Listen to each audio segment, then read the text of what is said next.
Happy Tuesday evening. Glad to have you with us.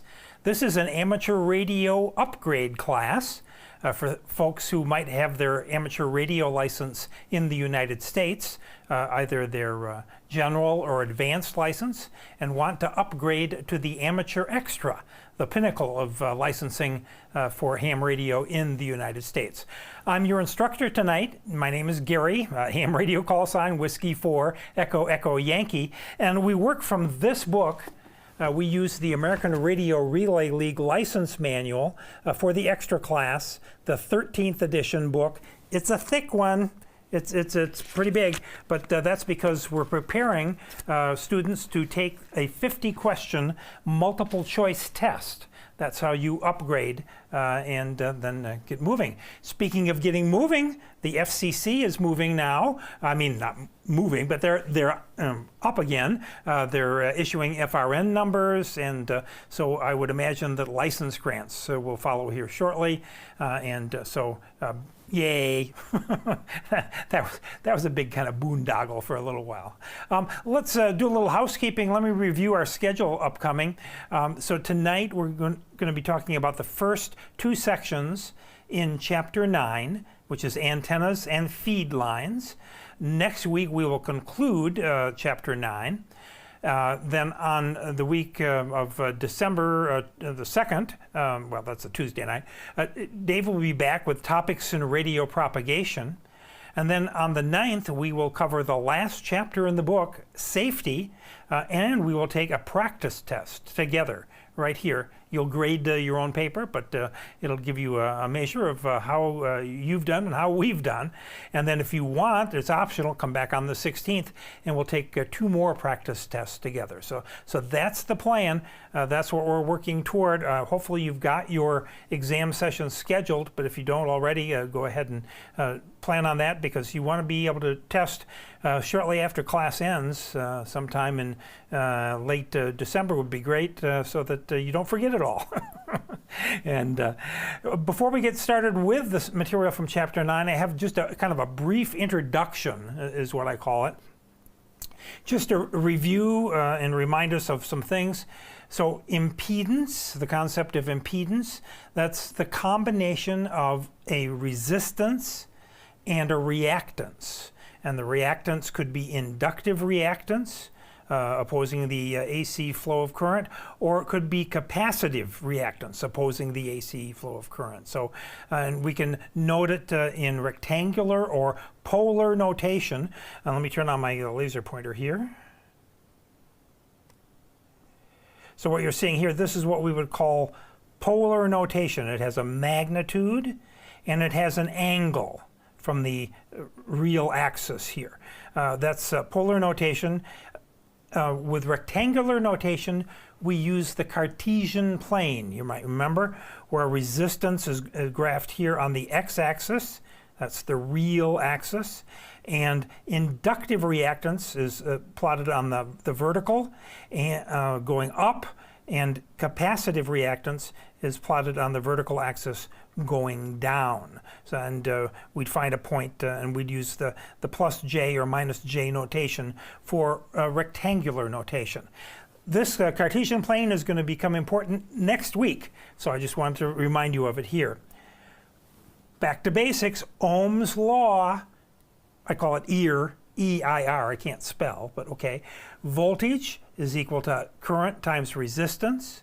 Resistance is equal to voltage divided by current, and current is equal to voltage divided by resistance. So that's Ohm's law, basic Ohm's law, and it works for DC circuits. It works for resistive circuits. I want to introduce the concept, and this is a little controversial, but it's called Ohm's law for impedance. This is not strictly true unless the reactance equals 0, but okay.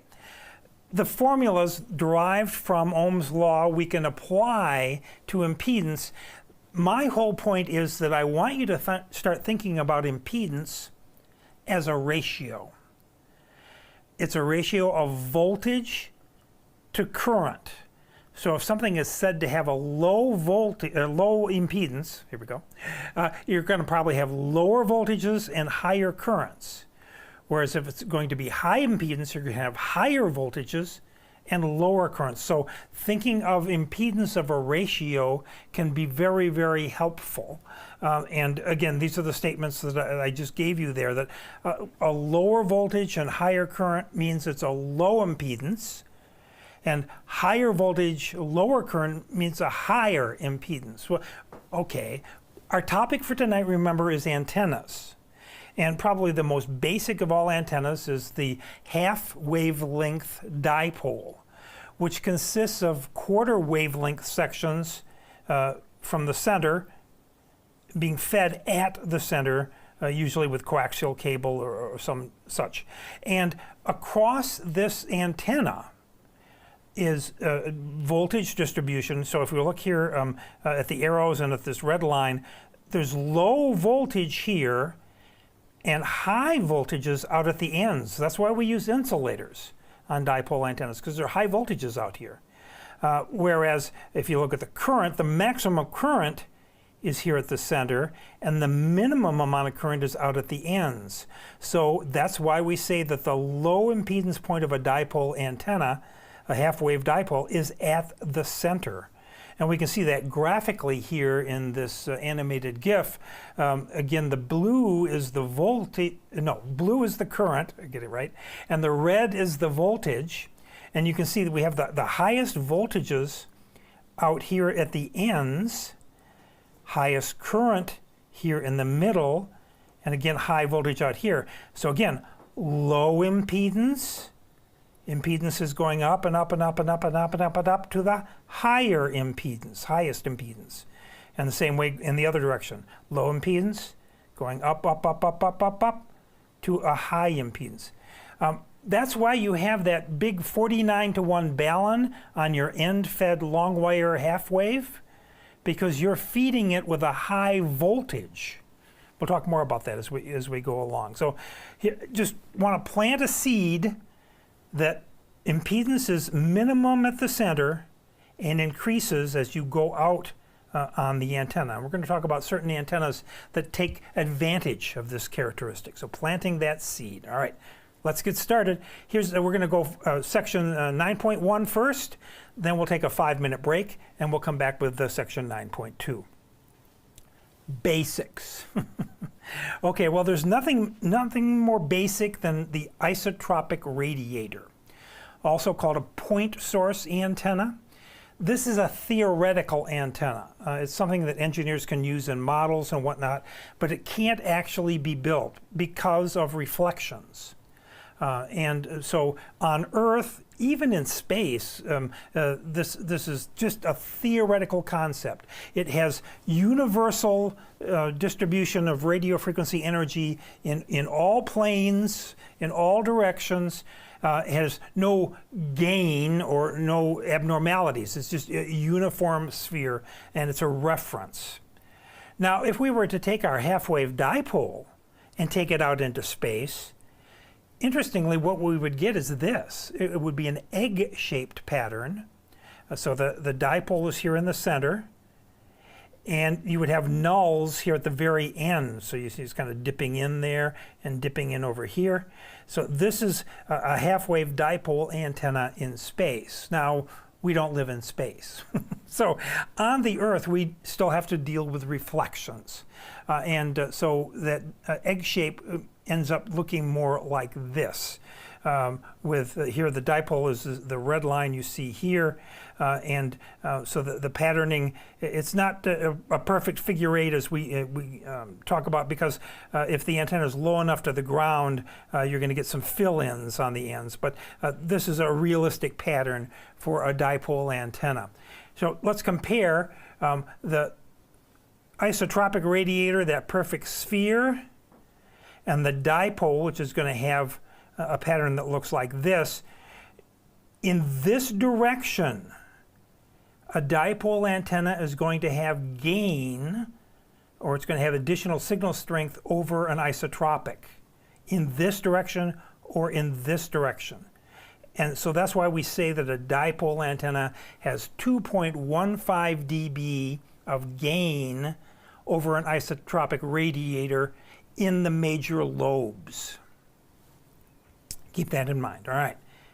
Again, we talked about center-fed dipole's impedance, and you'll read books and whatnot, and they'll say that the nominal impedance of a dipole antenna at the center is 73 ohms. Okay, well, how did we get there?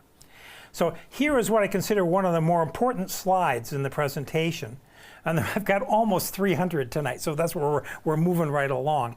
But I want you to know that antenna impedance varies with the height above ground, sometimes drastically. So what we have here is the radiation resistance of the antenna, and here we have its height in wavelengths above ground. So here's a half a wavelength, here's one wavelength, here's 1.5. And notice if we start close to the ground, the radiation resistance of the antenna is like around 10 ohms. Now I have to tell you that this graph is over perfect ground, which of course we don't have, but just hang in there with me. So watch the antenna impedance as we get the antenna higher in the air, and get the antenna higher in the air, and we get the antenna higher in the air, it goes all the way up to 100 ohms.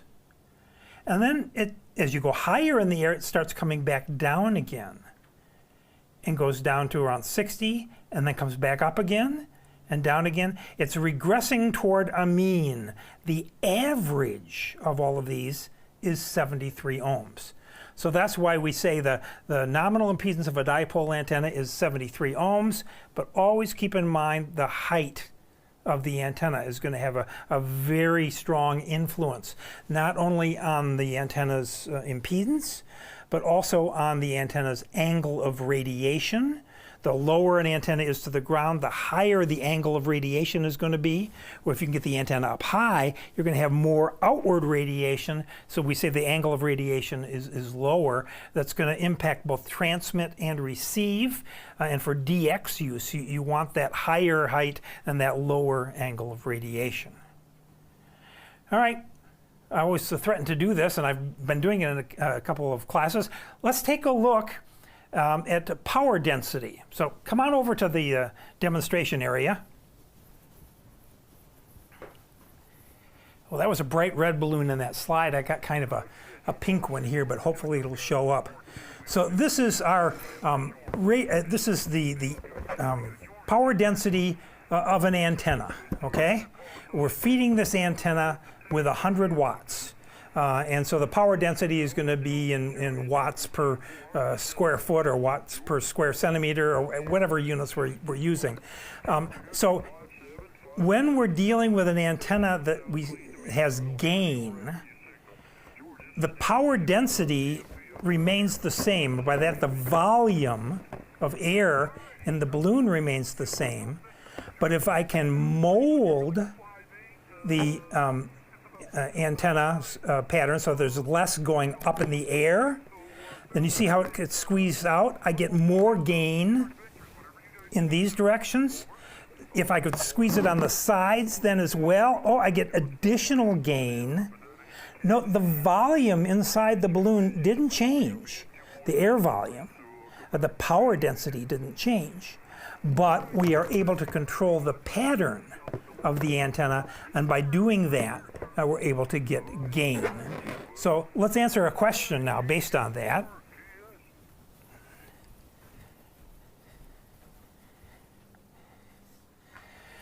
So I call it a trick question, but so how does the total amount of radiation emitted by a directional gain antenna compare with the total amount of radiation emitted from an isotropic antenna, assuming that each is driven by the same amount of power? And the answer, the trick is, they're the same. The total amount of radiation is the same. It's just that we can control how that shape is, shape of the balloon. And we do that by using constructive and destructive interference. And an antenna that is going to be a gain antenna has generally two fields, the near field and the far field. The near field, which we're seeing here, is up close to the antenna, and it's where the various elements of the antenna are interacting, doing constructive and destructive interference. It's not a good way to be able to try to figure out what the pattern of your antenna is. You can't make measurements in the near field. You have to wait until the pattern of the antenna is established, and that happens in what we call the far field, which is a distance away from the antenna, typically about 10 wavelengths. So if you're on the 20-meter band, so one wavelength is 20 meters, you wouldn't want to start making measurements of your antenna pattern until at least 200 meters away. Pattern measurements cannot be made in the near field. And Dave Kassler, in his slides, he has this destructive and constructive interference. He's got the two patterns that are one on top of each other. And here's the near field, here toward the center. And the pattern is being developed, you see here, with the main lobe going here and going out here. And the distance, this is the far field where you could actually measure the pattern of an antenna, its radiation pattern. And he makes the point that each point on a dipole acts as though it's in itself an isotropic antenna, and it adds its energy to the antenna next to it on either side. Antenna modeling uses this concept in antenna segments. So feed point impedance, we're using typically transceivers with 50 ohm outputs. We're using coax with 50 ohm impedance. We want our antennas to be 50 ohms if at all possible, because that gives us the maximum transfer of power. Well, the factors of impacting antenna impedance are antenna height, we saw the chart, conductor length, conductor diameter can be a factor, and then any nearby conductive objects. All of those things can impact an antenna's feed point impedance. And typically in amateur radio, we deal with a band of frequencies. So we want to operate on a multiple number of frequencies in a band, whereas broadcasters have the luxury, they're going to operate on one frequency. So they can optimize their systems for that one frequency, and they're good to go. But both broadcasters and amateurs also want to know what their bandwidth is, what their usable antenna impedance matching range is, that they can use the antenna without doing any additional impedance matching. That has to do with an antenna's Q. The Q of an antenna is a measure of its SWR bandwidth, or could also be said that it's impedance, of an antenna relative to its center frequency. And so a low Q antenna is something like this. So here we're on the 14-meter band. Here's 2-to-1 VSWR. And so we could use this antenna pretty much without an antenna tuner on any frequency in the band with its lowest or best impedance match here at the center. If you have a high Q antenna, one with a lot of reactive elements in it, and sometimes you have to do this, think mobile antennas, then you're going to have a high Q antenna. And its operating bandwidth, you can see, is severely limited. At that one frequency, it's got a very good impedance match, but otherwise you're going to run into some issues. So the antenna bandwidth, the definition is the frequency range over which an antenna satisfies a performance requirement. And amateurs typically say the performance requirement is under 2-to-1 SWR. And when an antenna, when you're below the resonant frequency of an antenna, we say that the antenna impedance is capacitive. And when you're above the resonant frequency of an antenna, we say it is inductive. That has to do with which reactance takes over. On the rectangular notation, is it a plus J or is it a minus J? Now, we've talked about impedance, we've talked about reactance. I want to talk about good R versus bad R. What are you talking about? So R in this case is resistance, but specifically for an antenna, it's the radiation resistance. And antenna system impedance, though, is made up of the radiation resistance, the good R, and I stole this graphic from an Indian website, so the spelling is creative, but okay. Bad R can be bad connections, could be ohmic resistance, can be other things. We'll talk about that as well. But radiation resistance is the thing that takes energy from your transmitter and radiates it out. Bad R just generates heat. It wastes energy. And if you got a connection on your antenna that looks something like this, that's definitely bad R. You don't want that because you're just going to waste energy at that connection point. Also, in mobile antennas, you want the coils to be as large as possible with a larger diameter wire as possible so that its DC resistance is low, but its reactance is high. That will keep heat losses in these coils at a minimum. So radiation resistance, that's the good R. That's the value of resistance that would dissipate the same amount of power as that radiated from an antenna. Come back to me just for a second, if you would, Bruce. So think about your antenna system as the interface between your station and the real world, out and about. And you want that interface to be as efficient and effective as possible. So that's why we're talking about all of this, because we want our antenna system to be an effective way to get our energy out into space. So you can talk about antenna efficiency by knowing about the radiation resistance, the good R, and your losses, the bad R. And so antenna efficiency is the radiation resistance divided by the total resistance. And that if you have no bad R, then it's going to be 100%. Yay on ya. But it's probably going to be some number lower than that. And we've talked about ohmic losses. We see here the bad R. There are other things, ground losses. If you're using a vertical antenna over a ground, sometimes the ground system can be lossy. We'll talk more about that coming up.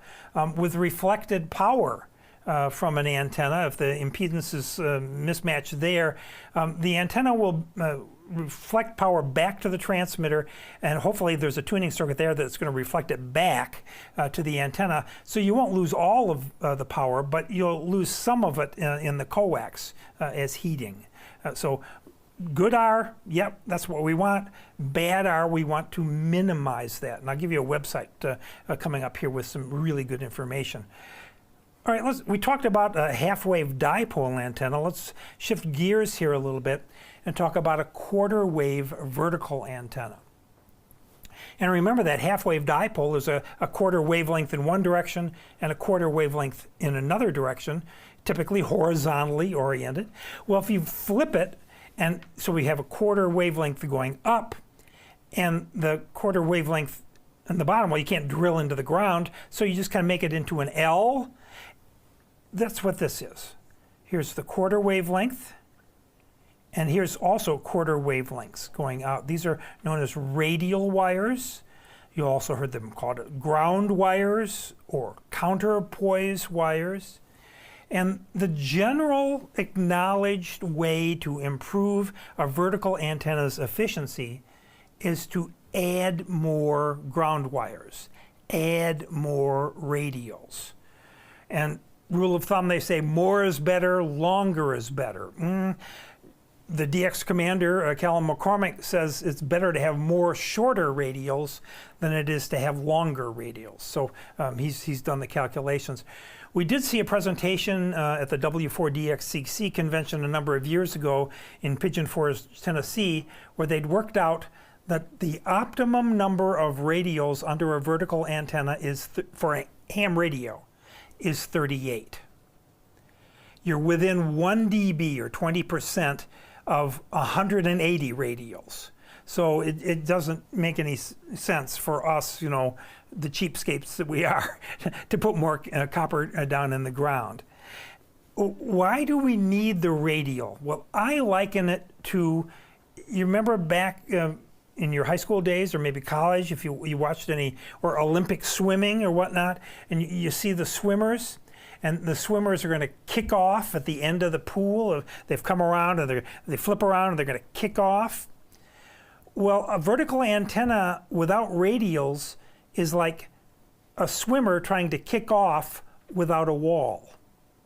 There's nothing for the antenna to work against, and radiation energy will not happen. So that's what the radials are all about. It just completes the antenna. It's the other half of the antenna. So this is the website I promised you. K2AV has done a lot of work on efficiency, antenna efficiency, specifically dealing with something called a folded counterpoise, which is a kind of radio. It's an elevated radio. We'll talk more about those in just a sec. And he's got a lot of really good information in here. And he talks about good R and bad R and that sort of thing. And so if you're going to be thinking about getting on 160 meters at any time, he's got great plans in here for an inverted L. I built it and it works really well. So, ground losses, eliminating ground losses will improve your antenna system's efficiency. Well, Gary, do I need to put a ground rod in? Couldn't I just use a ground rod as my ground? Because I'm coupling to the ground. Well, ground rods as an RF ground for the ham shack, yes. For lightning and static dissipation and protection, yes. For RF radiation, ground rods are better than nothing, but a poor substitute for a radial field.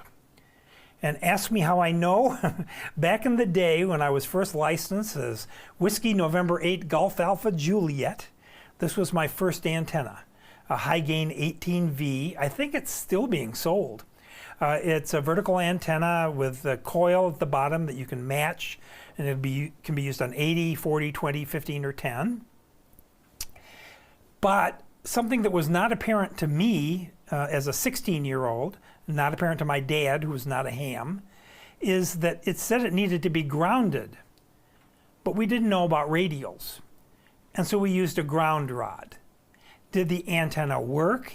Yes. Did it work well? No. So learn from my mistake. You want radials of some kind, and they can be on the ground, they can be slightly in the ground, or they can be above the ground, and I'll talk about that here coming up. If you're near salt water, vertical antennas can work great because we said we wanted low angle of radiation for DX to go out as far as you can. Well, here you've got an unobstructed horizon. If you're near the ocean, near salt water. This does not work with fresh water, by the way, but salt water, if you can put a vertical antenna near salt water like this, you're going to get an enhancement. Look here. There's over normal ground. Look at the lobe and the gain increase. That's about 10 dB or 7 dB gain. You get tremendous gain, which is why a lot of de-expeditions will set up on the beach, because they want to take advantage of this gain that the salt water provides. All right, soil conductivity. It does have a major impact on vertical antenna efficiency. South Carolina, where I am, has generally poor conductivity. Here's a map that you can find at the URL down below. You can find your locale. This area up here has got great soil conductivity, so you've got no problem at all. But verticals over poor ground, you can imagine, have a poorer gain. They have a higher angle, they have less energy going out toward DX. So over poor ground is not great. You can do something about it though. And going back to that website that I told you about, K2AV, elevated radials. If you can put radials for your antenna but have them up above the ground, mine are 9 feet above the ground, and make them a quarter of a wavelength at the frequency that you want to operate on, they're very efficient. They don't soil conductivity doesn't impact them much at all. And so it's something to consider. Just want to give you that thought. All right. We mentioned before that a dipole antenna in the major lobe has a gain of about 2.15 dB over an isotropic antenna. We point this out because some manufacturers' specifications will say, oh, this whiz-bang antenna has a 8.15 dB gain over an isotropic. Okay, but you got to then minus 2.15 to compare that to a dipole antenna. So just know the difference. The difference between an isotropic and the dipole is 2.15 dB. And as you saw with the balloon, the more gain in one direction equals a narrower area, or we would say narrower beam width. And so here's an antenna with less gain, but a wider beam width. Here's one with more gain, but a narrower beam width. So this might be a 4 or 5 element Yagi, for example. This might be a 2-element hex beam. They both have gain, they both have front to back ratios, but this has a much wider beam width. That may not be bad. If you're contesting, you don't have to turn your antenna as often and still be able to hear and get signals out. If you're looking for that really rare DX that only appears every now and again, the top antenna might be the one that you want. And there are polar plots that talk about an antenna's patterning. So here we're looking down on an antenna from the top, and we've got the antennas here, and this is the major lobe of the antenna. So we've set that point on the 0 dB line. That's the outer is 0 dB. Here's -3, here's -6, -12. So the -3 dB line, I'm going to sneeze here. I know it. I can feel it. Sorry, I felt that one coming. So here's a -3 dB at this point on the pattern. And we go over here is also -3 dB. This would be then what we would call the beam width of this antenna in the forward lobe. And so we look here, this is 0 degrees, this is 15 degrees, this is 30 degrees. We would guesstimate this to be about 50 degrees. 25 degrees over here and 25 degrees over here. So a 50 degree beam width, the 3 dB beam width or half power point beam width. We can also talk about front to back ratio of antennas.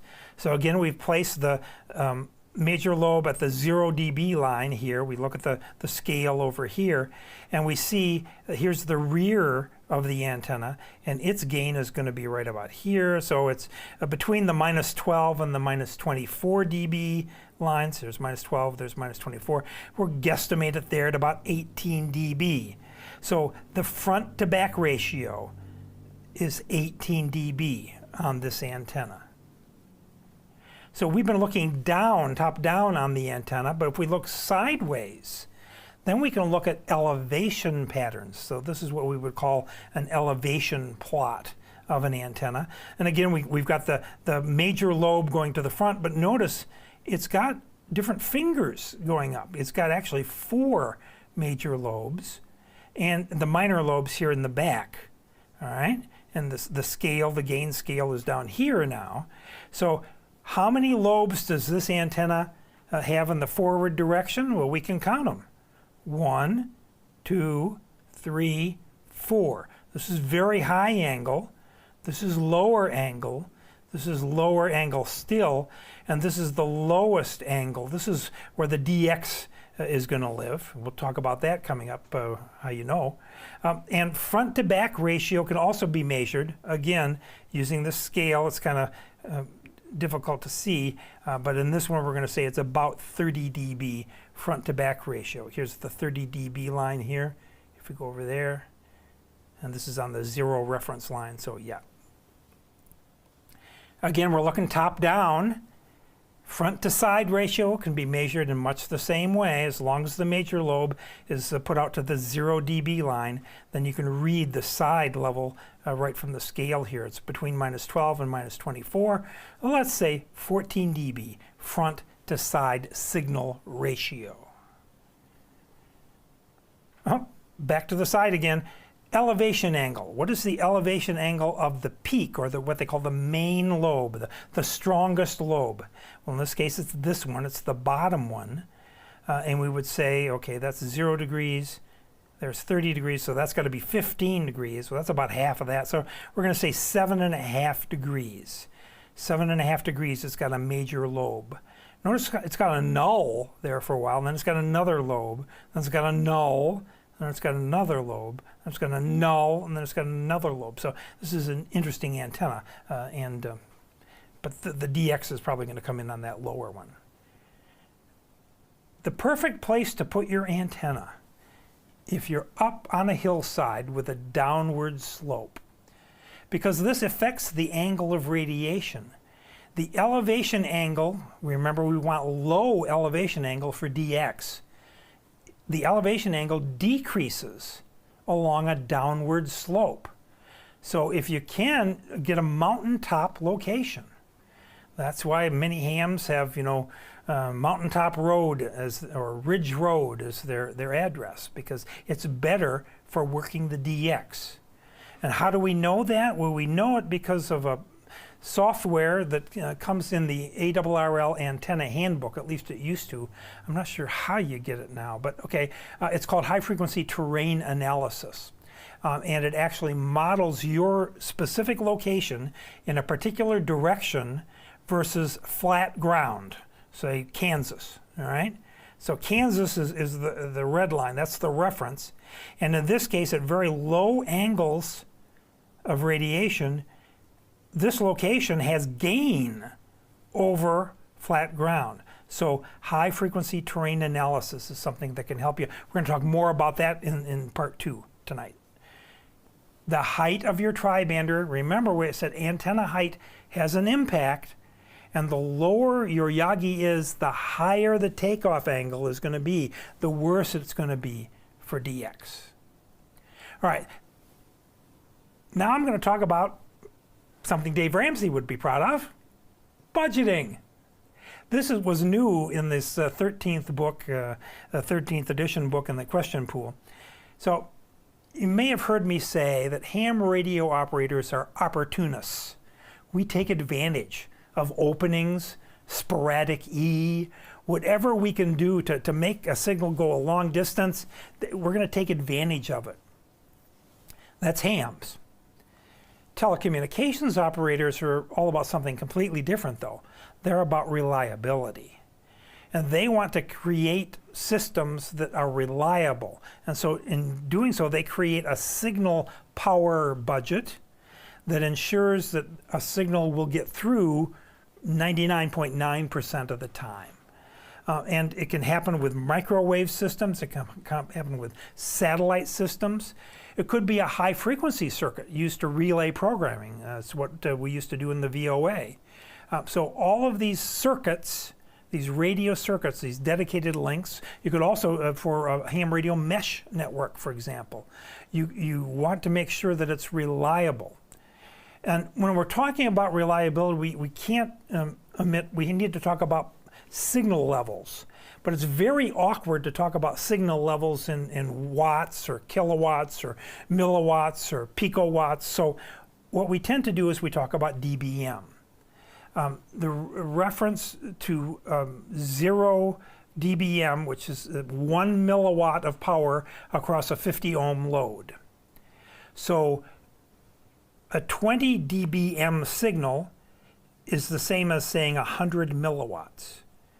A 30 dBm signal, again, we're going up here by 10 dB, so that's times 10. So this is 1 watt. A 40 dBm signal is 10 watts. A 50 dBm signal is 100 watts. A 60 dBm signal is 1,000 watts. And 61.76 is our legal limit of 1,500 watts as amateurs. So we work in dB and dBm. when we're working with budgeting.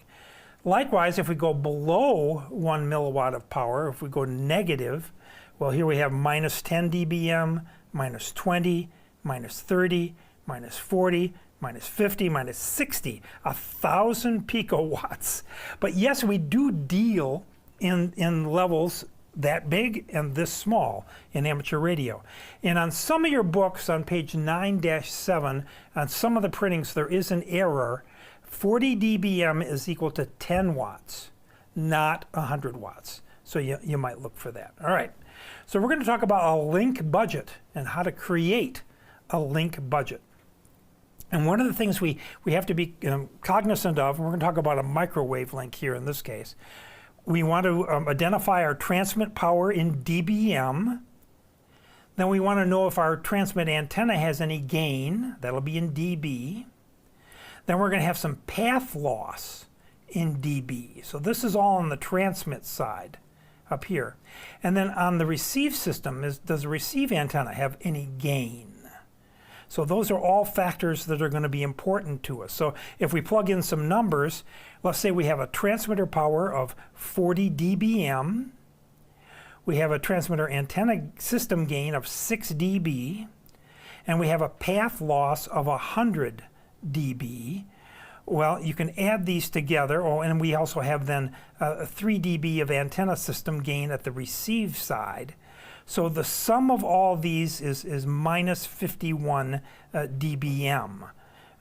So where is that going to put us? Well, minus is going to be down in this level. So we also have to know something about your receiving system and what it is you're trying to receive. And we're going to talk about that here in just a second again. But again, link budgets is on page 9-7. We're working in transmitter power level, system gain, system losses, if there are any, and then the path loss.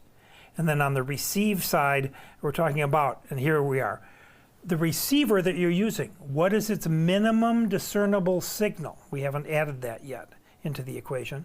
What is the weakest signal it can possibly receive? And then what is the desired signal to noise ratio above that?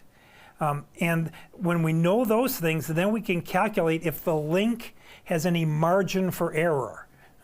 So let's do it in a practical example. It's example 9-4 in your book. So transmitter power, here we go again, 40 dBm, antenna system gain 10 dB, cable loss minus 3, path loss is 136 dB. So when we get it all said and done, it's minus 89 dBm at the receiver side.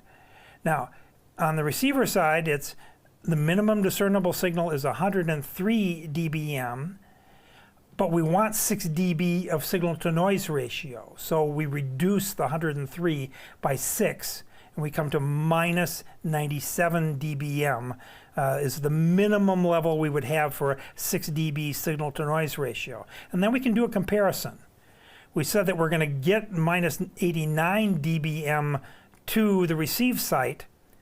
This is what we need for a 6 dB signal to noise ratio. Notice these are minuses. That means this is a stronger signal than this. And it's a stronger signal by, you take the difference, 8 dB. So this means you have 8 dB of fade margin. That is your link budget. Fading can occur up to 8 dB, which is almost 10 times, and you'd still be okay. So this would probably be a very good link. Go back over the example in the book, and hopefully it'll come clear to you. All right, let's go ahead and answer some questions and see how we've done. So what is the link margin in a system with a transmitter power level of, anybody remember, we just did the problem?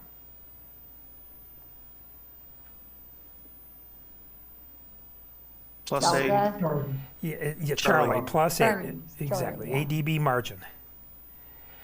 And what is the received signal level with a transmit power of 10 watts, a transmit power gain of 6, a receive antenna gain of 3, and a path loss of 100? alpha. It's not hard math. You just have to sit down and do the pluses and the minuses, and you're right. It is alpha minus 51 dBm. And what is an isotropic radiator?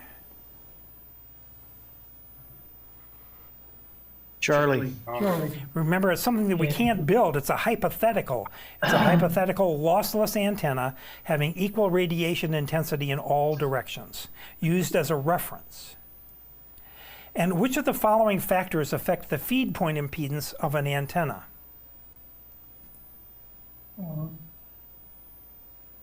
Bravo. Antenna height is one of the major factors. And what is antenna efficiency?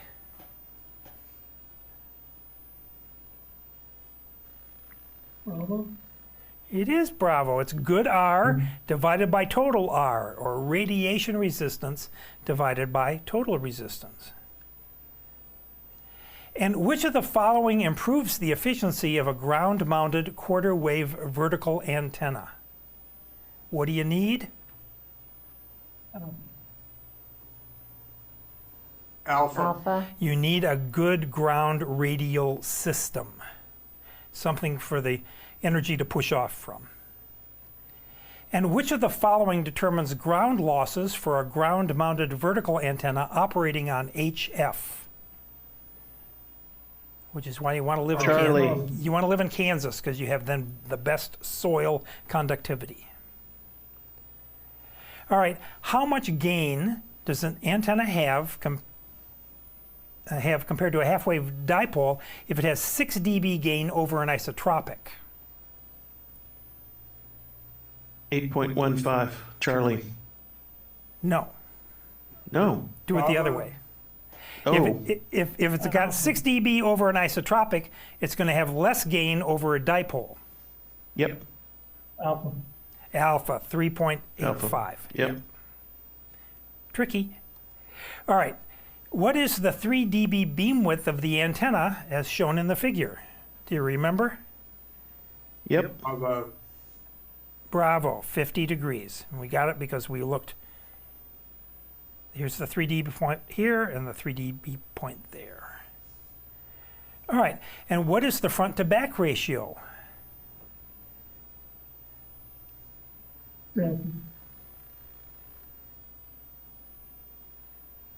Front to back was Bravo. Well, no, I'm sorry, Delta. it is. It's delta. Oh. It's tricky to look at, but yeah, it is delta. And what is the front to side ratio? Approximately.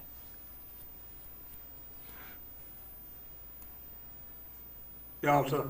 Yeah, we guesstimated it at about 14 dB. And the front to back ratio of this antenna?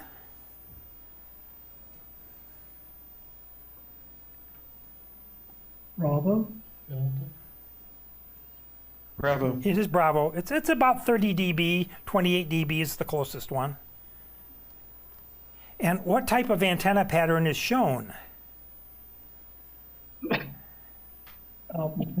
Alpha. Yeah, this is an elevation pattern. We're looking at the antenna sideways. All right? And what is the elevation angle of the peak response in this antenna? Charlie. 7.5 degrees.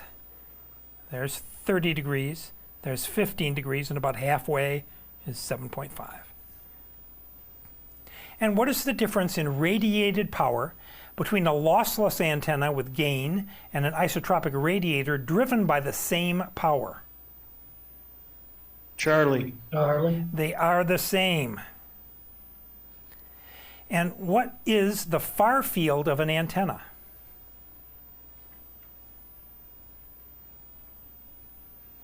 Delta. Delta. It is the region where the shape of the radiation pattern no longer varies with distance.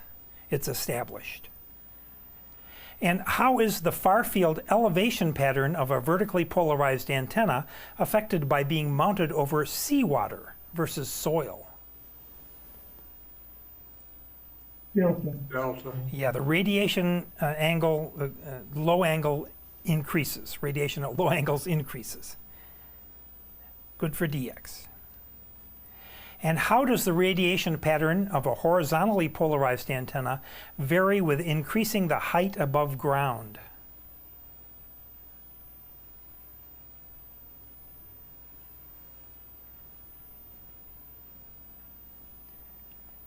Oh, No, I hate this question. The wording is Bravo. just so backwards. So we're talking about a horizontally polarized dipole, let's say, and we're going to increase its height above ground. So that means that the takeoff angle of the lowest lobe decreases. It goes even lower. As you get the antenna higher, that bottom lobe goes even lower. It's better for DX. But I do not like the wording of this, but okay. You see that? Mm-hmm. Okay. How does the radiation pattern of a horizontally polarized antenna mounted above a long slope compare with the same antenna mounted above flat ground?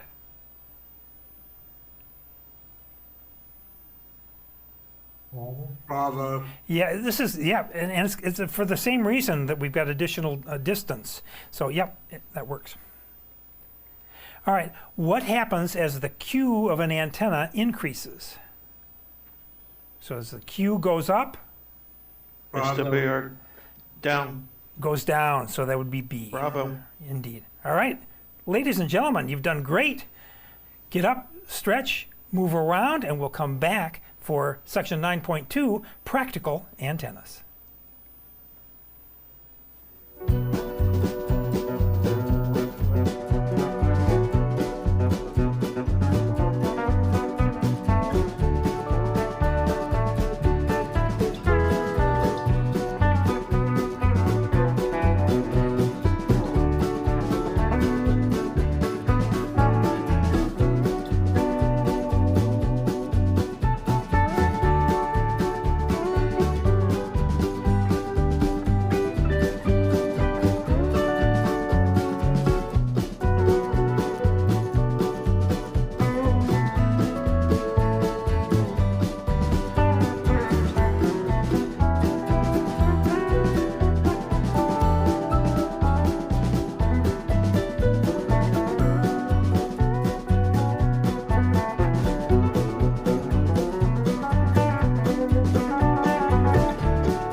Well, welcome back. Hope you got a chance to get up and move and stretch a little bit and whatnot. We'll conclude tonight with section 9.2, which is titled Practical Antennas. But before we get into that, more important than practical antennas, come on back to me, Bruce, Bruce, if you would. But Bruce, thank you. Yep, yeah, perfect, yeah. Okay. More important than the type of antenna you select, and we just had a question in the intermission about HOAs and attic antennas.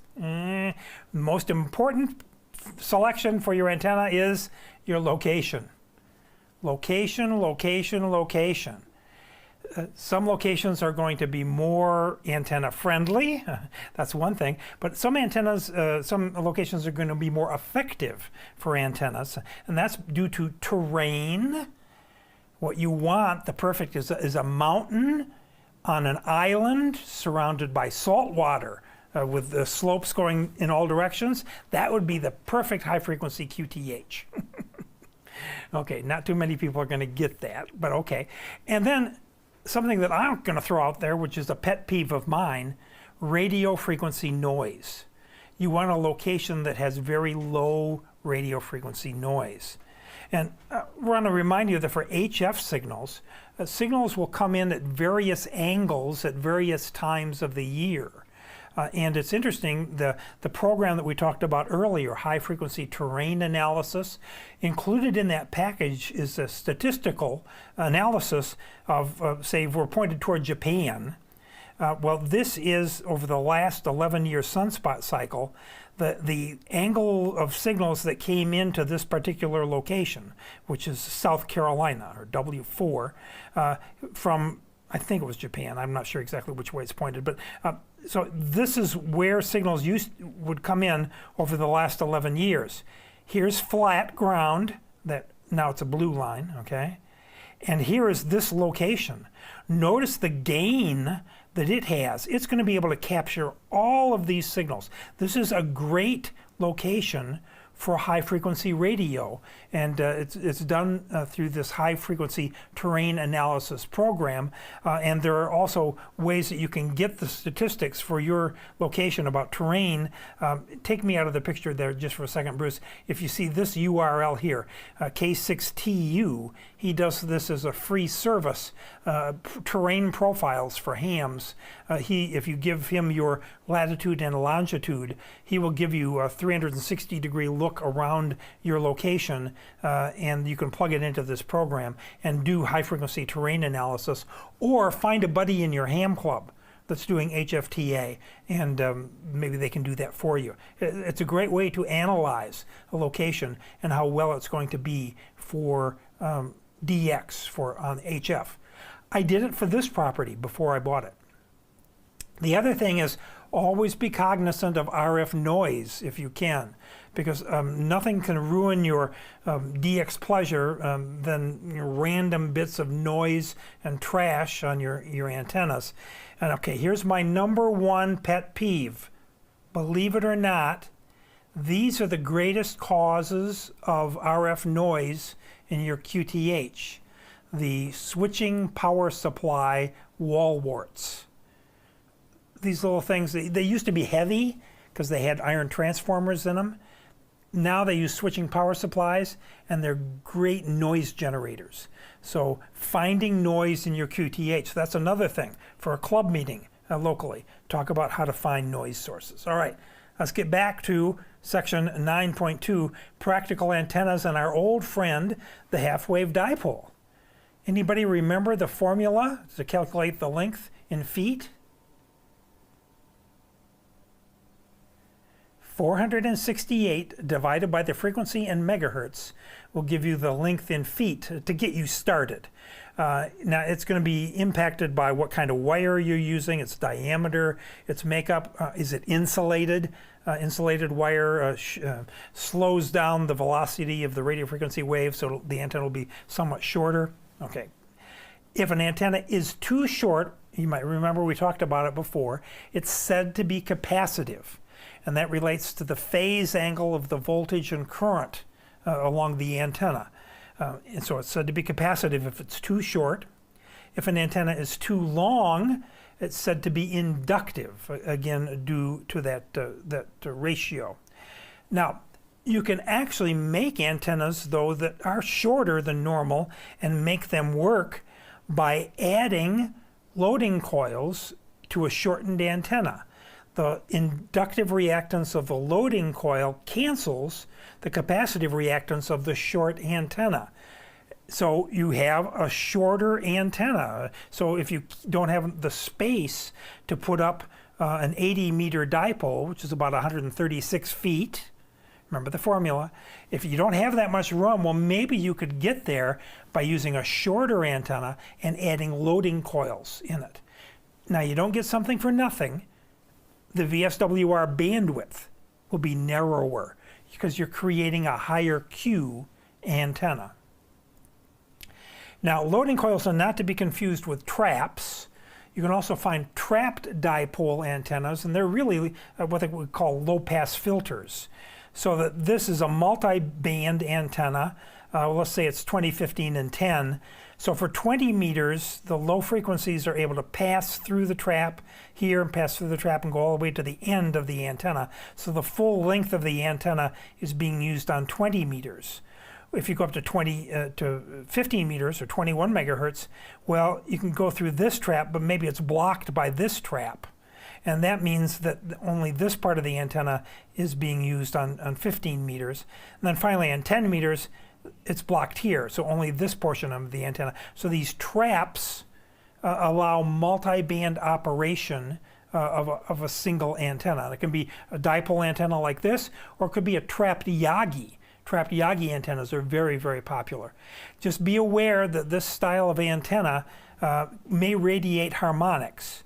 So if you're on 14 megahertz or 20 meters and you've got a bad transmitter that's also radiating a second harmonic on 28 megahertz, well, that's going to be radiated by the center part of the antenna very well. So just keep that in mind, that multi-band antennas can also sometimes radiate harmonics. It's not a problem with modern transmitters anymore, but it used to be a big problem back in the day. Another multi-band antenna, I mentioned a fan dipole to someone during the break, is where you put this antenna together with resonant lengths for a lower frequency band, let's say 20 meters, and then here's a length for 15 meters, and then here's a shorter length for 10 meters, and you couple them all together at the center, and you feed them all with one coax. Now, again, a fan dipole may radiate harmonics. They're also what I call fiddly. They're very sometimes difficult to tune and to get to operate properly. So just be aware of that. There is a URL that talks about them down here as well. And then folded dipole antennas.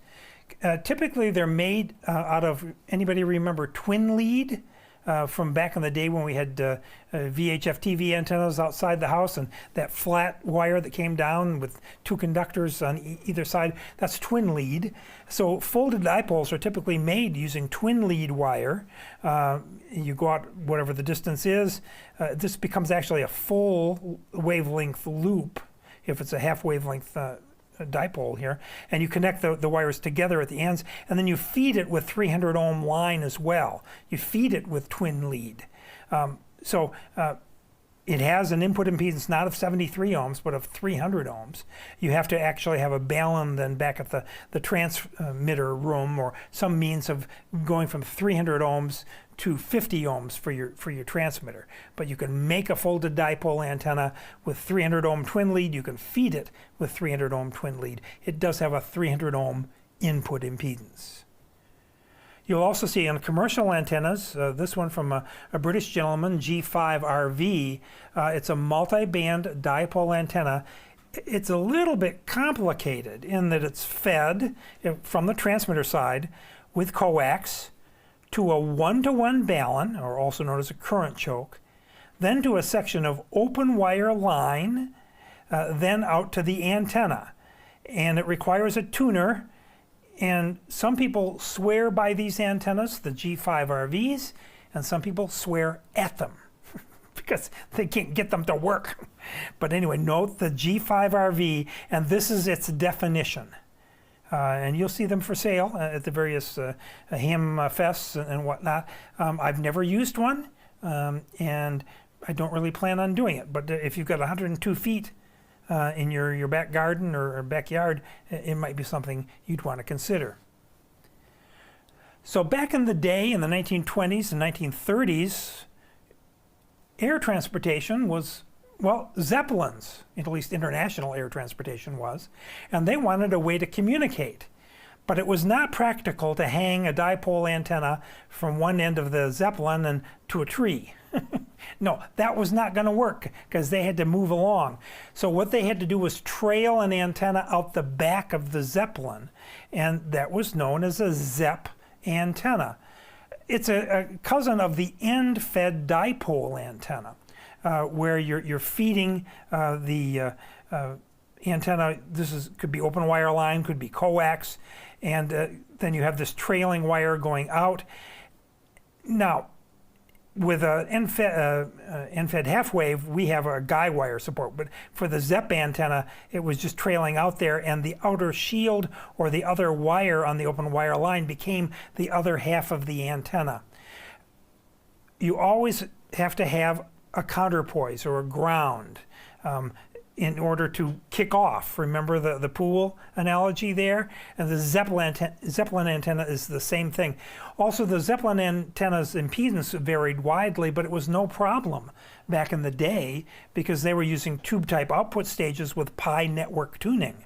And this has a wide impedance matching range. Now, nowadays, the cousin, the end-fed half wave, is a half wave dipole antenna. Well, it's not dipole, it's unipole. It's one that's about a half wavelength long. It's fed with a balun, but it's a balun with an 8-to-1 turns ratio or 9-to-1 turns ratio. And the impedance ratio of a transmitter is its turns ratio squared. So in this case, the turns ratio squared would be 64, and so this is saying that the input impedance of this antenna is around 3,000 ohms at the end. And so that's where end-fed antennas come in.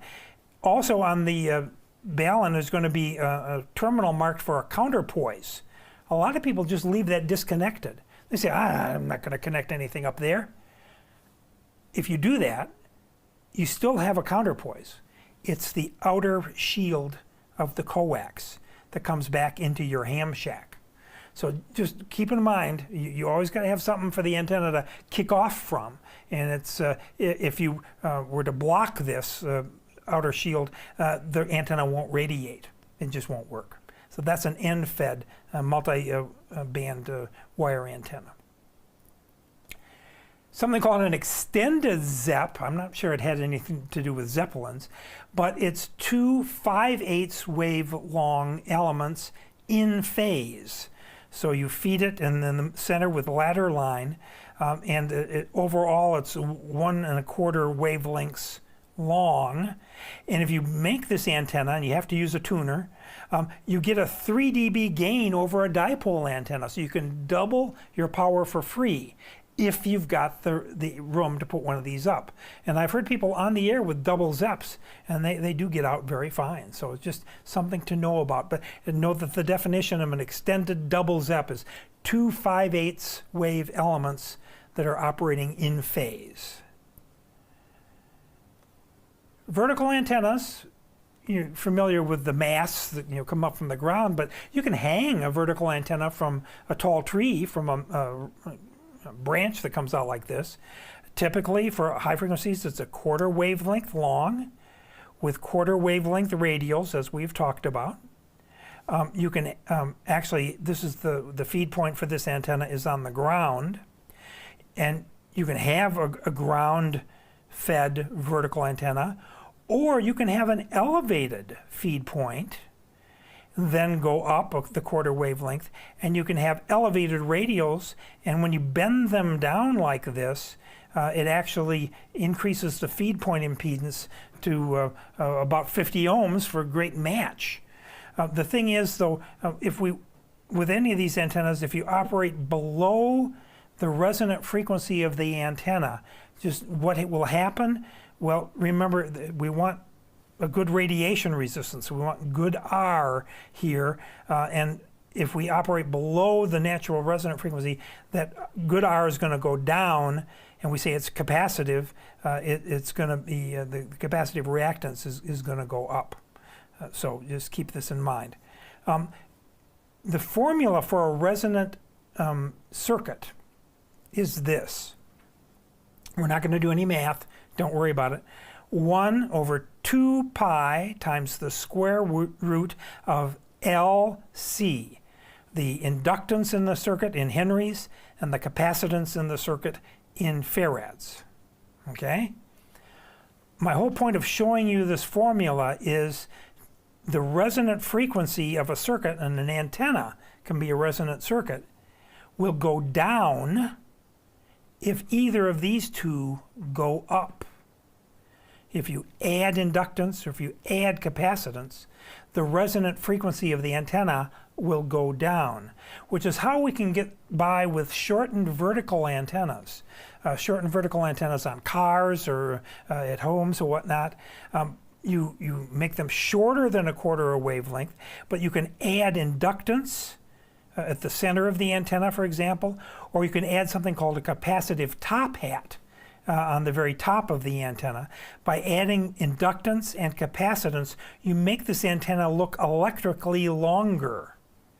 Again, we're going to be dealing with limited bandwidth. This is a higher Q antenna, but the top hat improves current distribution and also makes the size of this coil that you need smaller. So that's why capacitive loading is used, because you can make a smaller coil. And the coil can be at the center or it could be at the base of the antenna. Center is preferable. And that's also how we can have 80-meter mobile operation in a car. Because we have these high Q loading coils. The additional inductive reactance or capacitive reactance will lower the resonant frequency of an antenna. Now, we need a large coil. We need to minimize ohmic losses and heating. We want to make sure that we don't have bad R. And we desire the ratio of reactance. We want reactance, but we don't want resistance, because that's bad R. All right, moving from the mobile world, let's move to a 2-element Yagi antenna. So this is one for 6 meters. I've got one of these, and I was reading up, and you make. I don't have physically the space to make a longer antenna, but I could go up. So what I did is I put a second 2-element Yagi above the first one. Theoretically, you'll get 3 dB of gain by adding a second antenna, and you'll also get a lower angle of radiation for dx. And this proved so effective here at my house that I also used it for field day this last year when we went out, and it worked out fine there. I had to build up phasing lines of equal identical length to going to each of the antennas. That ensures that each driven element operates in concert with the other one to create a desired antenna pattern. And then I had to come up with impedance matching.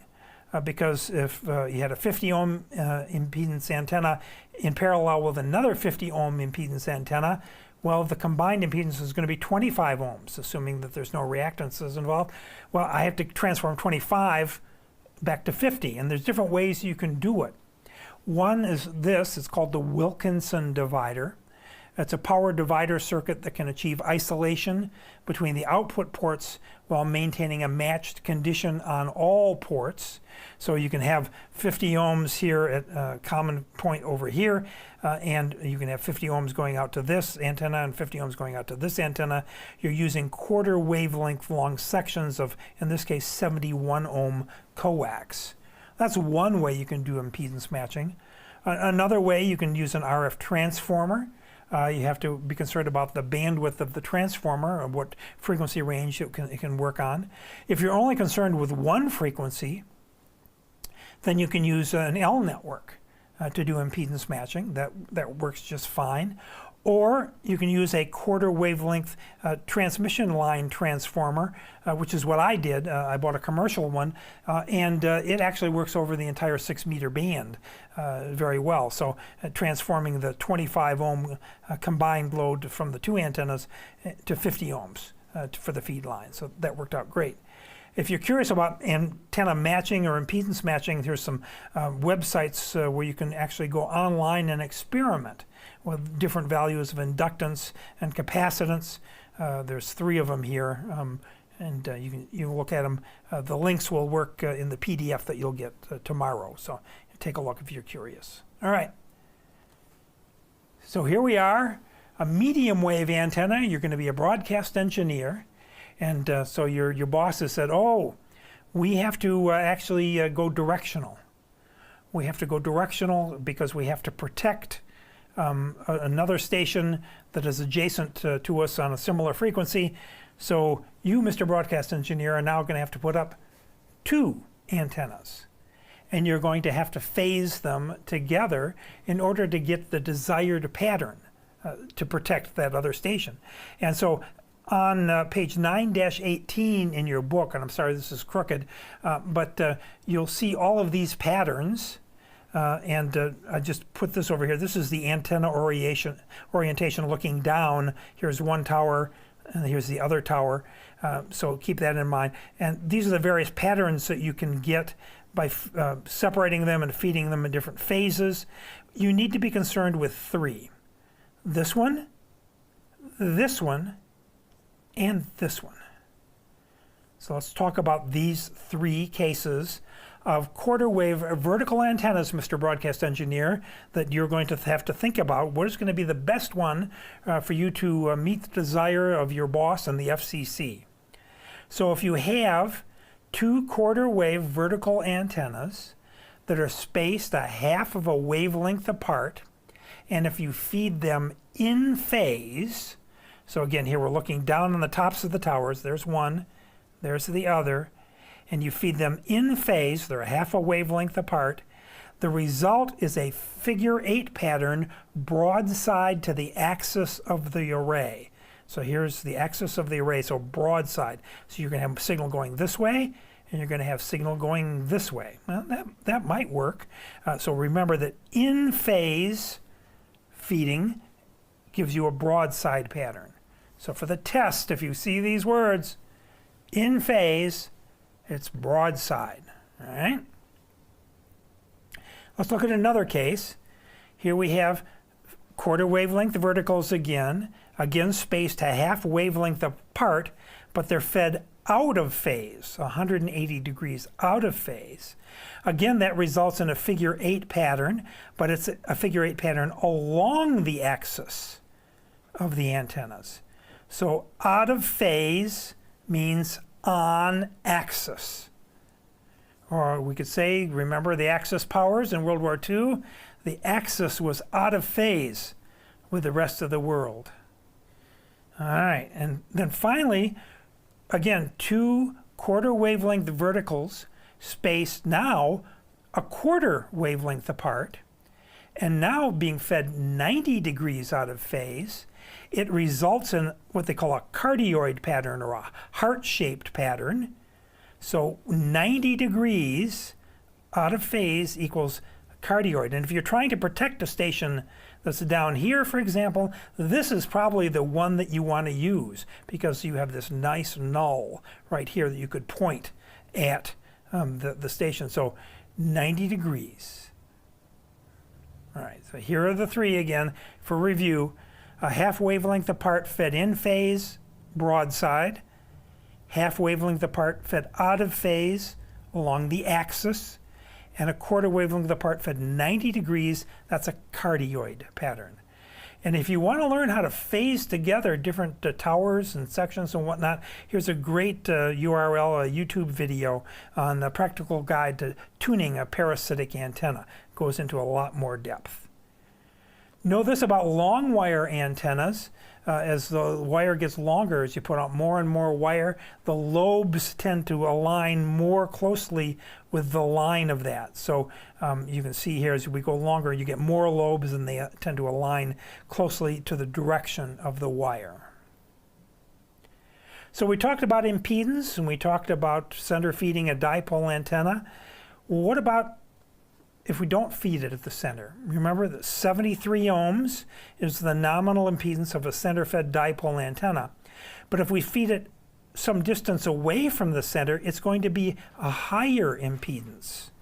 And you can feed a dipole antenna off-center using either a 4-to-1 or 6-to-1 balun. And a classic fed Windom, it looks like this, with 1/3 of the wire in one direction and 2/3 in the other direction, with a current balun here. It will work on the fundamental frequency. So if this is an 80-meter long half wave, then it'll work on 80 meters, but it'll also work on 40 meters. It'll also work on 20 meters. So it'll work on the fundamental frequency and even harmonics. And it does this because of what we talked about before, the low minimum impedance being here, higher impedance being here. This is at 80 meters on this piece of wire. Now here's 40 meters. Notice that the current distribution is such on 40 meters, but it still can be matched at this point. Here's 30 meters. Here's 20 meters, here's 17 meters, here's 15 meters. You can look at these more in detail tomorrow. I just want you to know that that's the beauty of an off-center fed antenna, is that it is possible for you to get a good impedance match or an acceptable impedance match, something you can deal with your radio's antenna tuner using an off-center fed dipole. I did want to point out, somebody asked me once about a Carolina Windom. What is that? Well, it's similar. It's 1/3, 2/3 kind of deal here. It's 50 feet actually and 83 feet. It's got specifically 22 feet of coax that comes down and from a balun, and it's got a 1-to-1 current choke. All sections here radiate. The horizontal sections and the vertical section radiates, and it uses a voltage balun, not a current balun here at this point. That's a Carolina Windom. It's a specialty antenna, but I just wanted to make that available to you. All right. In Voice of America, we used to use curtain antennas and rhombic antennas. And rhombic antennas are pretty darn big. They're, whoops, I went too far. There we go. This is a good view of a rhombic antenna.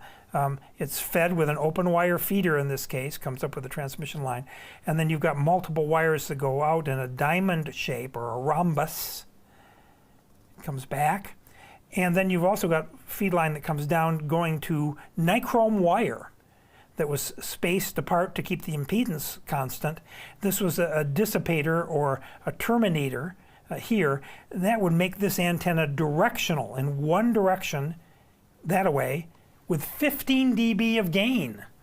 A curtain antenna only has 20 dB of gain, so these were pretty darn good. You will hear on the air, there's a ham in Australia, I forgot his call, that has some rhombic antennas, and he works into the United States on a regular basis. But note that if you use a terminator, like I've talked about here, the antenna is unidirectional. It's directional in the direction of where the terminator is. If you leave that off, then the antenna is bidirectional in two directions. As long as we're talking about antennas, parabolic dish antennas, they focus energy to a point where it can be received or can be transmitted from. And parabolic dish antennas are very, very high gain, 50 dBi or greater. They're used for UHF and up, and the gain varies by the square of the frequency. So if you double the frequency, you get 4 times or 6 dB additional power gain. So the same antenna can be used for a wide range of frequencies, and the higher you go in frequency, the more gain the antenna has. Yagi antennas that we use for HF, VHF, and UHF, they're directional antennas. They can be linearly polarized either horizontally or vertically. You can see the near field here at the center. Here we've got the driven element, we've got reflector element, and then we've got directors over here. And you have the near field, the destructive interference, which makes the signal weaker in this direction, and the constructive interference, which makes it stronger in this direction. And wave reinforcement in a Yagi antenna comes from element spacing plus element length. And the longer reflector elements shifts the reflection reinforcement wave slightly, which enhances directivity, and it's element length that is the fine-tuning of phase shift to make the antenna really perform. So that's a Yagi antenna. The driven element of a Yagi antenna is our old friend, the half-wave dipole antenna, with a reflector that's about 5% longer and the director element that's about 5% shorter. And interestingly, a two-element Yagi, one with a reflector, has higher gain than one with just a director. So that's why for two-element Yagis, generally you'll see it has a driven element and a reflector. The hex beam, very popular HF antenna, is a two-element Yagi with a driven element in the front and a reflector element behind because of the higher gain characteristics. And then here's another URL for a YouTube video on tuning a Yagi or parasitic array. Can you get circular polarization from linear antennas? Yes, you can. By mounting them perpendicular to each other and then feeding them 90 degrees out of phase, you end up getting either right-hand circular or left-hand circular polarization, and it's used for amateur satellites. For the 160 and 80 meter bands, transmit antennas are hard enough to build, but sometimes atmospheric noise is so high that what you really want is an antenna that is immune to the noise. So that you can receive weak signals. And we've looked at this chart before, but this is noise based on frequency on the horizontal scale and whether you're in urban or rural locations. Just know that receive antennas are a thing for 160 and 80 meters, where you can put antennas out designed not for transmission, but for reception. And the quality of those antennas is called the relative directivity factor, also known as the signal-to-noise improvement factor, and it's a figure of merit for radio receiving antennas. And the definition is the gain in the forward direction divided by the gain in all other directions of a hemisphere. So here's our hemisphere. Think of it as a big bowl that sits on top of the Earth. All right, that's all directions. All right, and so here's some common receive antennas. So here's a top-loaded vertical antenna.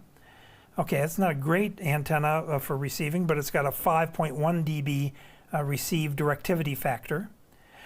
A beverage antenna, 600-foot beverage antenna, we'll talk about those in a sec, that's got an 11 dB receive directivity factor. That's not bad. A K9AY loop, 7.7 dB, and a pennant, 7.7 dB. Notice the nice null off the back here of a pennant antenna. Beverage antennas are probably the easiest things to build. They're just really long wires.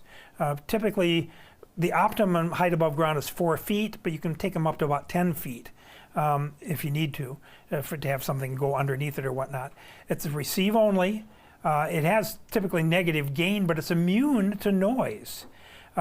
They're one or more wavelengths long. So if you're going to build one for 160 meters, it's going to be 160 meters plus long. That's a lot. Also, the first was built for Bell Laboratories in Riverhead, New York. It was 9 miles long. It's known as a traveling wave antenna, where energy from a distant location comes in and it actually builds voltage up on the antenna, and it's transformed and taken out to a receiver. It's also known as a traveling wave antenna. They're pretty easy to build. You use a balun at one end, a 50 to 450 ohm balun, just one wire. You want to have grounding. Ground rod is okay, but radials are better. Going out to a load at the far end, typically a 450 ohm non-inductive resistor is there, again with grounding. And in this case, this antenna will be directional in this direction. If you don't have the resistor there, it becomes bidirectional. And you can actually sweep this antenna with your antenna analyzer, and you can determine the best value for R by sweeping the antenna and looking for minimum SWR variations. So there's going to be variations by frequency, but you want to minimize those by selecting a resistor value at the far end. Typically 400 ohms, 450 ohms is what most folks do. Now, beverage antennas should be at least a wavelength long, but there is a paper Gary Breed, K9NAY, did on short beverage antennas. So they're 135 feet long. I've got 2 of them here at my QTH. They're not great on 160 meters, but they do offer some gain on 80 and 40 meters. So here's a URL to talk about those antennas. If you've got a lot of mechanical knowledge and ability, you can build a Waller flag antenna. A Waller flag is 2 loops with electrically small terminated loops. They're phased end fire, so it's bidirectional, but used for receiving. We have a friend, Dave, K4SV. He's got one of these. He's got a Waller flag that he can rotate. He's got everything. And pennant antennas. Pennant antennas have a cardioid pattern, so they have a null at the back, and are also these kind of loop antennas. Now, just basic receiving loops, you can build these. They're 1 or more turns of wire in the shape of a large open coil. They have directivity in the plane of the antenna, and a receiving loop antenna, the output voltage is directly proportional to the number of turns and the size. So more turns is better, larger is better. Excuse me, I'm going to lose my voice here.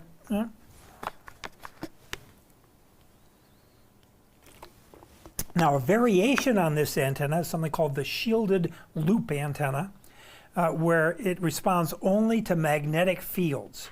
It's electrostatically balanced against ground, and it gives you better nulls. It's directional in the plane of the antenna, but it's bidirectional. These were used a lot by the military in World War II. In fact, if you've seen the movie Midway, which is an action-packed movie, I highly recommend it. But there's a segment in there where they're doing high-frequency direction finding. The British called it Huff Duff, where they were using loop antennas to try to find the Japanese fleet. But the problem with these loop antennas is they're bidirectional. Which way is correct? And the problem was on their ships with the loop antennas, they chose to go the wrong way. So that got to be a problem, but later on it was discovered that they could add a third antenna, something called a sense antenna. And by adding the sense antenna to a loop antenna system, it makes it unidirectional. It adds a null in one direction, and by doing this, then it makes it a really good directional antenna. It's used in aircraft and also shipboard. And with these, then you can use triangulation by receiving from point A and from point B, and plotting it out on a map. You can determine the location of a particular transmitter, for example. So that can be used to find stuck transmitters, things like that, on HF or on VHF. If you're going to do direction finding, you want to make sure you don't overload your receiver, because it can give you false peak readings. So you want to use a step RF attenuator ahead of your receiver to keep the level below any overload possibilities. And remember that cardioid antenna? That's a great antenna for direction finding, because you can point the antenna around, and when you get to that null point and the signal goes away, you know that's the direction of the transmitter. So a cardioid pattern antenna can actually be very useful in that regard. All right, last questions. So what type of radiation pattern is created by two quarter wavelength vertical antennas spaced a quarter wavelength apart and fed 180 degrees out of phase?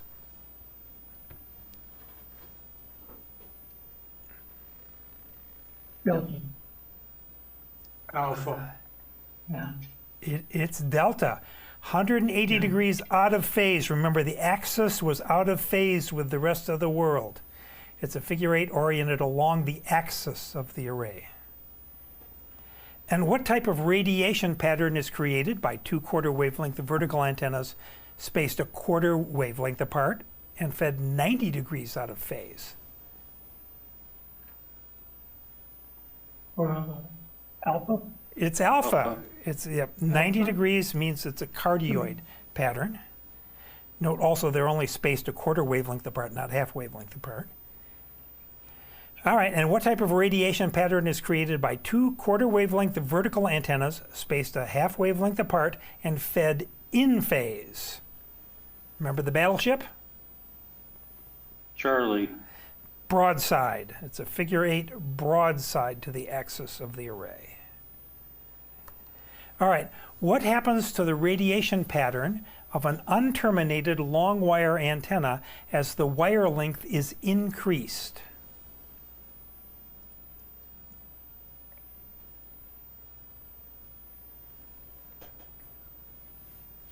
Bravo. Yes, the lobes form with major lobes increasingly aligned with the axis of the antenna. And what is the purpose of feeding an off-center fed dipole between the center and one end instead of at the midpoint?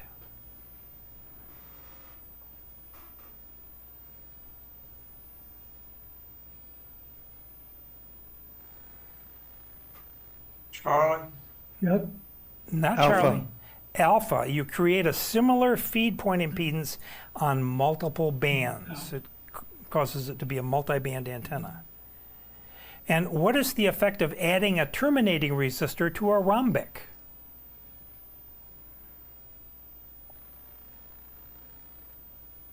Bravo. Yes, it changes the radiation pattern from bidirectional to unidirectional. And what is the approximate feed point impedance at the center of a two-wire half-wave folded dipole antenna? Folded dipole antenna. Bravo. Alpha. It's alpha. Folded dipole antenna. That's that made with 300 ohm twin lead, where you connect the ends together, so it makes it a big loop. That's 300 ohms, and you feed it with 300 ohm twin lead. Folded dipole. And what is a folded dipole antenna?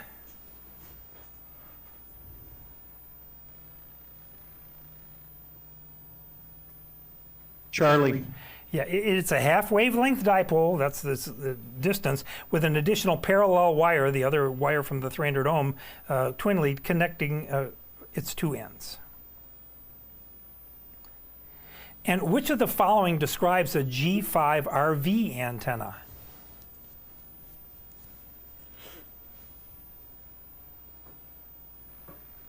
Alpha. Alpha. It is alpha. It's a wire antenna, center fed through a specific length of open wire line connected to a balun and then a coaxial feed line. And which of the following describes a ZEP antenna?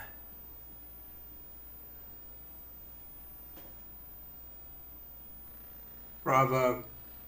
Yes, it's an end-fed half wavelength dipole. And which of the following describes an extended double ZEP?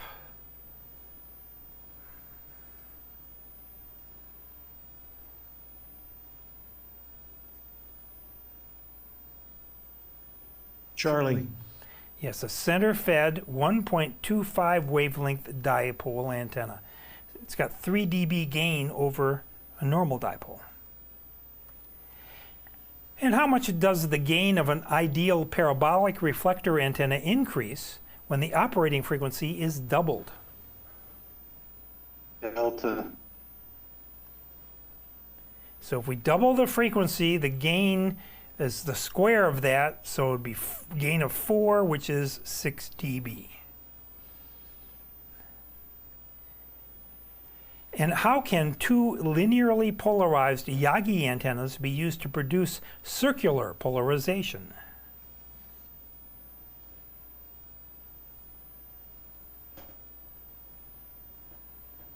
Charlie.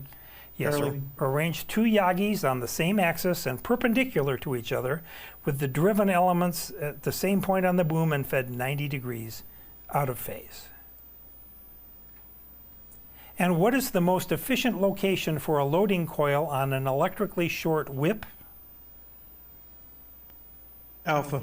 Yeah, the best place for it is at the center of the vertical radiator if you can do it. And why should antenna loading coils have a high ratio of reactance to resistance? Alpha. A question, Charlie. Yeah, to improve it or maximize efficiency. And approximately how long is a Yagi's driven element? Delta. Our old friend, the half-wave dipole. And what happens to SWR bandwidth when one or more loading coils are used to resonate an electrically short antenna? The SWR bandwidth will? Go down. Bravo. Yeah, it is decreased, indeed. And what is an advantage of top loading an electrically short HF vertical antenna? Delta. It is delta. You put, and that eliminates bad R, and that improves radiation efficiency a long way around the barn. And what is the function of a loading coil in an electrically short antenna?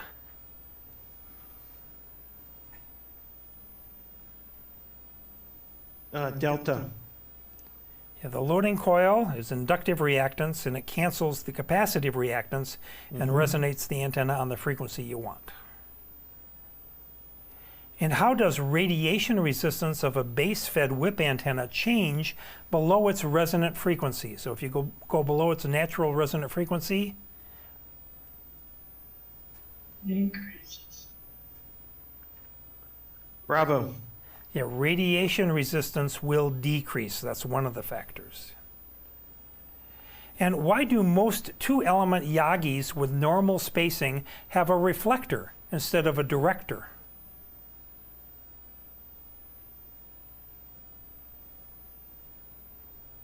Delta. You have higher gain with just the reflector. And what is the purpose of making a Yagi's parasitic elements either longer or shorter than resonance? Charlie. It's the fine-tuning of phase shift to get the system to work correctly. And what is a use for a Wilkinson divider?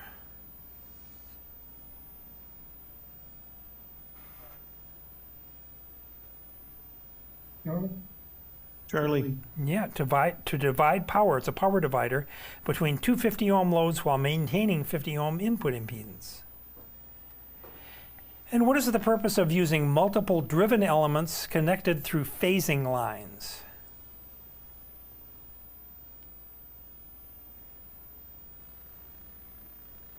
Alpha.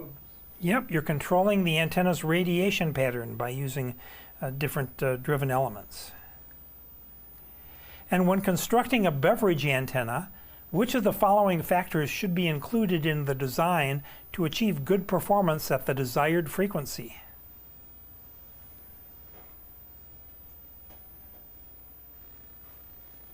Bravo.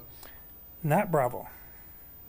Delta. Delta. It should be at least one wavelength long. So for 160 meters, it's got to be at least 160 meters long. And which is generally true for 160 and 80 meter receiving antennas?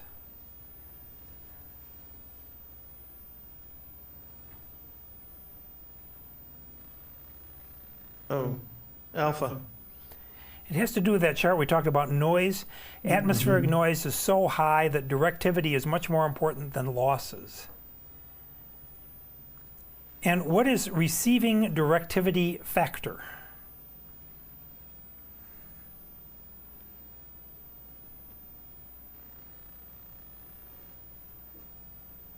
Delta. It's peak antenna gain compared to average gain over the hemisphere around and above the antenna. And what is the purpose of placing an electrostatic shield around a small loop direction-finding antenna?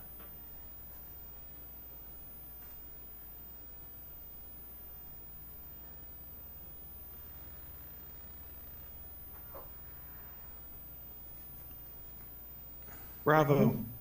It is Bravo. It eliminates unbalanced capacitive coupling, shielding it to the antenna's surroundings. That improves nulls. It improves its directivity. And what challenge is presented by a small wire loop antenna for direction finding?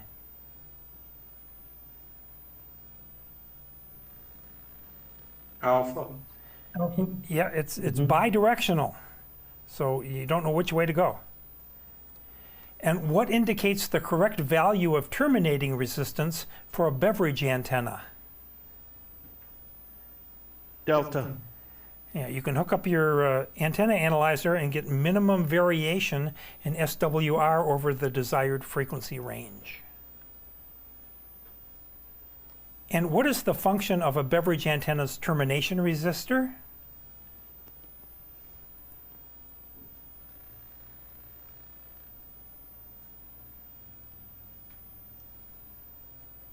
Bravo. Bravo. It makes it unidirectional, and it does so by absorbing signals from the reverse direction. So that was my fault. I forgot to mention that to you. And what is the function of the sense antenna? Alpha. Alpha. Yeah, it modifies the pattern of a direction-finding antenna to provide a null in only one direction.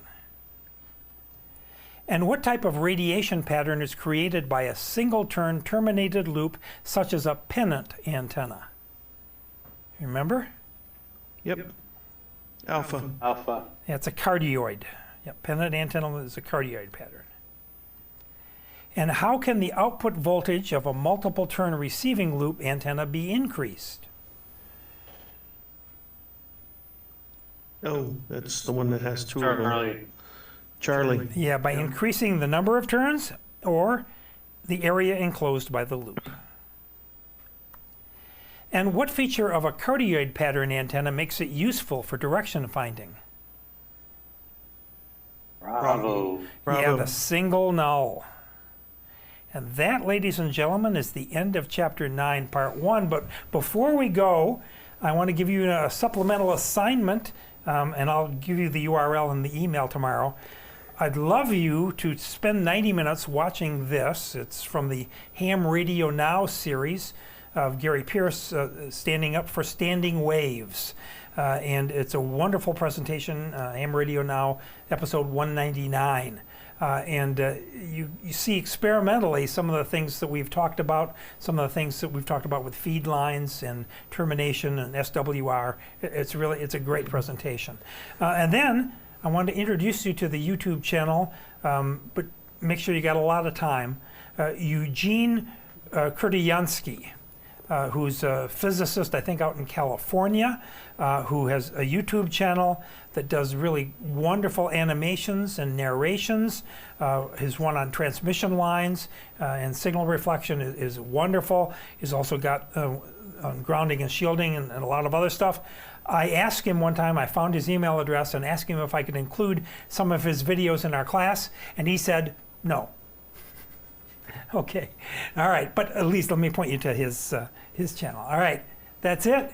Keep calm, go home. Oh wait, you're already home. Are there any comments or questions before we get out of here tonight? You can go ahead and remove the spotlight if you would, Dave. What's next week's reading?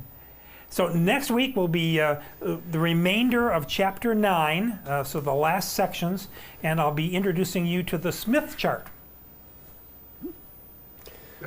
Okay, As we were going through all of this, a couple of things occurred to me that might be of interest to some of you. I don't know if you've ever heard the term saltwater linear. That's, if Gary told us about having an antenna near saltwater, that's the same as having a linear amplifier without having to have a linear amplifier. So sometimes that's referred to as a saltwater linear. And the other thing I wanted to mention, your S meter on your receiver is calibrated in S units, and each S unit is about 6 dB. So if you remember that front to, yeah, and it varies, but you remember when we were talking a front to back ratio or front to side, and we had like an 18 dB number difference? That's like 3 S units, which is huge. So just another way of looking at those values. Good one. Like that. All right, you've been very patient. Appreciate your attention tonight. Let your head cool down, take a break, and we will see you next week. Until then, 73, y'all. Thanks. Thank you. Thank you very much, guys.